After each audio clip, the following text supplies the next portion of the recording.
The Ultra Building in North Surrey's Central City is the most troubled building in the city and possibly the entire lower mainland of BC. And that's because it's got a huge problem. Such a huge problem, in fact, that it caused not one, but two of its engineers to be disciplined over their design of the building, causing some to fear if the building is structurally safe and what would happen to it in the event of something like a massive earthquake. And because I've sold in this building multiple times, and we often get calls about buying into Ultra because of how affordable it is in relation to other similar buildings that don't have Ultra's issues, I thought that I should do my best to explain the situation, including what happened, what the problems are in reality versus on paper, and of course to help you understand if Ultra is even safe for occupancy. All in today's episode of Don't Sue Me. I'm just reporting things I found on Google. But really quick before I begin, my name is Steve and I sell real estate here in Surrey, BC. So please subscribe to the channel if you would like to stay up to date on the market. Click the like button for properly constructed buildings.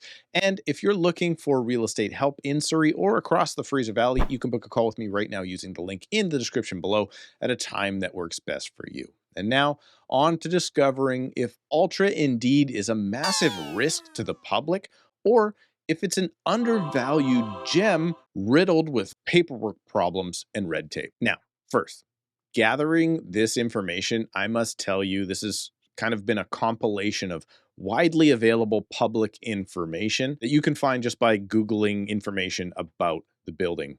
But I've also obtained other information while representing clients in transactions within the building itself. And there are even evil rumors circulating around the real estate industry that may or may not be totally true. So here's the scoop, at least how I understand it. Ultra was constructed and sold like any other pre-sale building in the lower mainland, and everything went totally according to plan. But then rumor has it that when the builder went to obtain quotes for the next building they were constructing right next door called Evolve, something just didn't seem right, because the water cooler talk says that when the developer received their quoted bill for the metal and rebar for the Evolve building, it was way higher than it was when they constructed Ultra. And after doing a little digging and trying to find out why this new building was so much more expensive, the developer seems to have eventually uncovered that Ultra was not built with enough metal and reinforcements to meet the building code of the day. But more on that in a bit. Because first, you have to know that this error was in fact so egregious that the engineer who designed the building was forced to retire and never work as an engineer ever again. And a second engineer who was tasked with double checking the first engineer's work was suspended, and now the owners of the units within the Ultra building have also named the developer and even the city in the lawsuit, claiming that somebody should have caught the error. And in fact, that lawsuit is now a large, or possibly the largest part of the problem. You see, when a lawsuit is filed of this nature, banks red flag the property, meaning that they won't lend on the units, and then that leaves only a few banks left over who will take on the higher risk, maybe for higher down payments from the buyers, and possibly even higher interest rates. All of which then causes buyers to be less willing or able to purchase the units, and therefore prices in that building will suffer in regards to other comparable buildings in the neighborhood. For example, this third floor 418 square foot bachelor sold for $353,000 recently in Evolve, while on the 19th floor, this 421 square foot unit sold in Ultra for only $317,000. So a lot of the problems that Ultra is seeing are on paper.